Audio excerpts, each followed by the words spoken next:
I didn't want to talk about this because literally posted, I want to say a day before, if I decided to post this before or after, about Cam Newton's comments.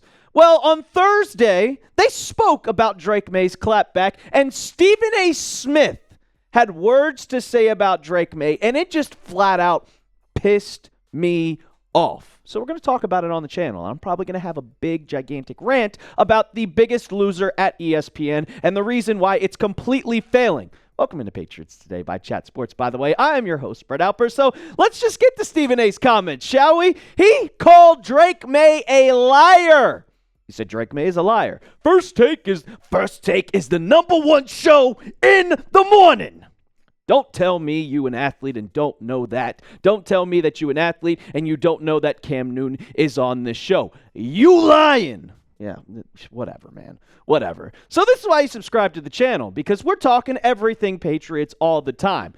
Patriots Today, not spewing a whole bunch of BS. And First Take, well, they're spewing out bullshit, excuse my language, nonstop, all the time. And it's pretty much an unwatchable show at this point, and it makes content like this for guys like me to create videos of just, why are you talking about this? So let's talk about why the hell did Stephen A. Smith call Drake Maye a liar? Well, it starts off, if you missed out on the video that I posted, it was about Cam Newton's comments. And Cam Newton has just been talking nonstop about the Patriots, saying that, hey, Drake Maye's not a top 5 deep passer in the NFL. They're not good. They're frauds. And then he called them fool's gold. And this is the exact quote from Cam Newton. It has fool's gold written all over them. The thing that I have a problem with is if you keep playing sorry scrubs, then you're going to have this falsetto of a mentality going into the playoffs, and it has one and done written all over it. Well, Drake Maye, they asked him about it throughout the week. Well, and for one, he's just flat out wrong. He is just flat out wrong. Because the Patriots beat a top defense in the Browns. They beat a top defense in the Falcons. They beat the Buffalo Bills. They beat the Tampa Bay Buccaneers. So that's just flat out wrong. And then he kept going about it and just kept talking about it. And he says, I have more concerns with the Patriots playing 5 or 6 teams that have losing records than going into a situation where the competition exceeds that you may have been used to. That's the biggest question I have for Drake Maye. And if you want to talk about everything and I can explain to you why he's completely wrong, you can go watch the literal last video that I posted on this channel. But of course, Drake Maye took the high road, because he is a classy individual and he's not going to be that kind of trash talker in any way, shape, or form. So this is what he said when he was asked about Cam Newton's comments. And he said, well, I don't know what show he's on. I think they get paid to make remarks and make certain comments. So I just worry about what people in our organization think and worry about what we think and what my teammates think. People are going to have different opinions. I'm just going out there on Sundays and worrying about ourselves. And that's exactly what you want to hear. You want to hear no distractions going into your locker room. No distractions that you're going to think, oh, what are other people saying? Well, Stephen A. didn't think kindly to Drake Maye's comment that he said, I don't even know what show he's on. So out of all of that, Stephen A. Smith ended up calling Drake Maye a liar. And that is just like, I mean, why? Why would he go out and do that?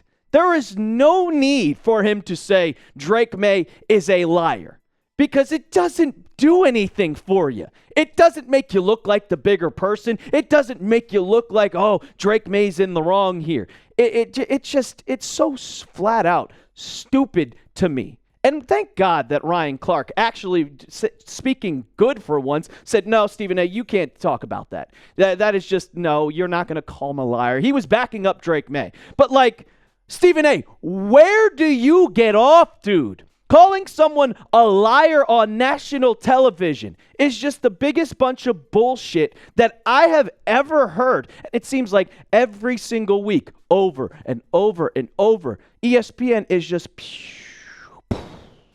why do you think they took you off of NBA Countdown? For a reason, because you don't know what you're talking about. And then he was like, of course you're going to know that Drake Maye would know that we are the number one ESPN show on television.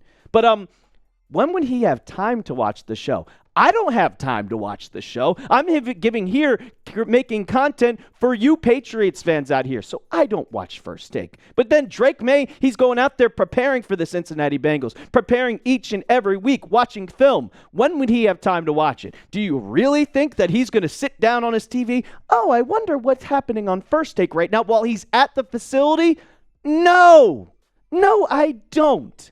I don't think he has any time. I don't think he watches any TV show because he's locked in on the season and he's locked in on everything that's going around with the Patriots.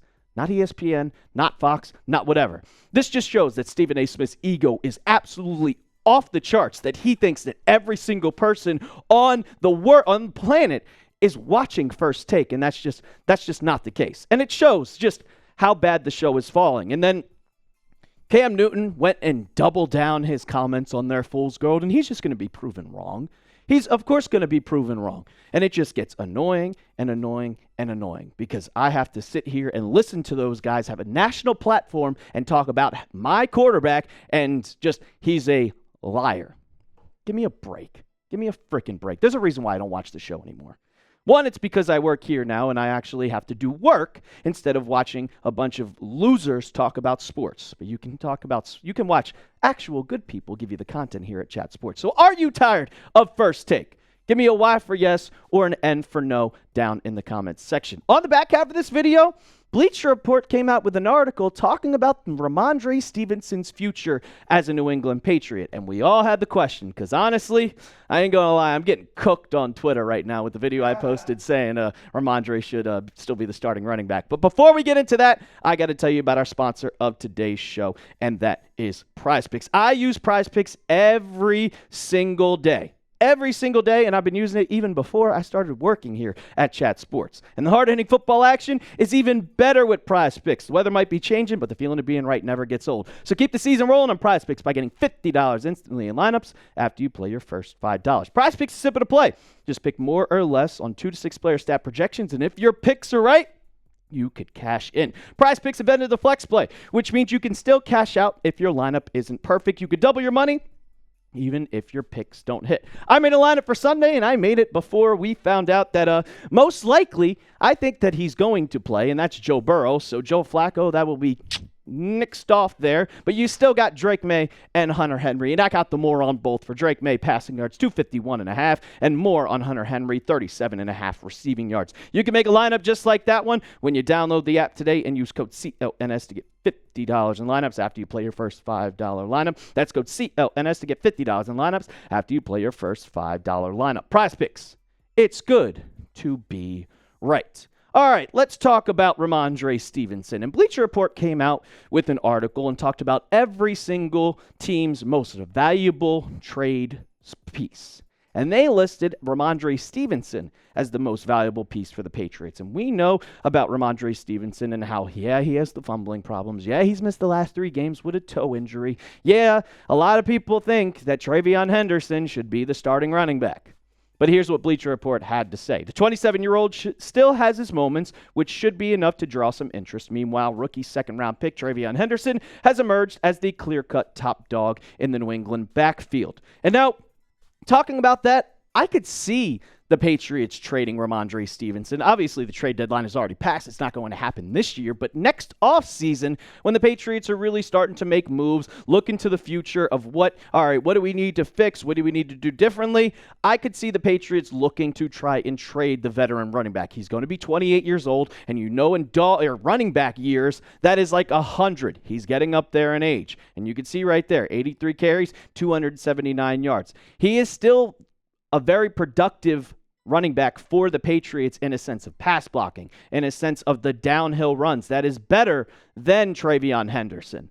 But TreVeyon Henderson is the way more explosive back, and I think at some point, as he continues to develop, he's still a rookie, but at some point, the Patriots are going to want to start TreVeyon Henderson. I think the future at the running back position is going to be TreVeyon Henderson. But all the fans, go on my Twitter right now, go on my Instagram, go look at the video. Everybody's saying, Brett, Ramondre should not be the starter. It should be this guy. Everybody wants to see it because he scored 5 touchdowns in literally 2 games. And he has been going off lately. And if you look at the stats, Yeah, they all look better. They all look better for TreVeyon Henderson. Less fumbles, higher yards per carry, more rushing touchdowns, more rushing yards, but also he has 17 more carries. And with Ramondre, I still think that he's a better pass blocker. I still think that on the goal line, I'd rather give it to Ramondre than I'd rather give it to TreVeyon Henderson. When the play starts as a pass primary team, when you get the ball to start the drive, I'd rather have Ramondre in than TreVeyon. Now, when it gets to third down, second down, fourth down, probably going to want TreVeyon Henderson in. And next year, if the Patriots, let's say, decided to cut him, let's say they decided, well, it's a dead cap hit of $8 million, which I don't think the Patriots want to eat. But in 2027, it cuts down to $3.2 million. So I think that I think that the Patriots would look to get rid of him after this season. But if you wanted to trade him, don't expect to get more than a fifth-round pick. They're going to see an aging running back with a fumbling problem. They're probably going to say, hey, I don't know if we want to trade anything for him. It's just going to be, well, we'll give you a 6. We'll give you a pick swap. Maybe we'll give you a 5th. It'll be a conditional 6th. It could turn into a 5th-round pick.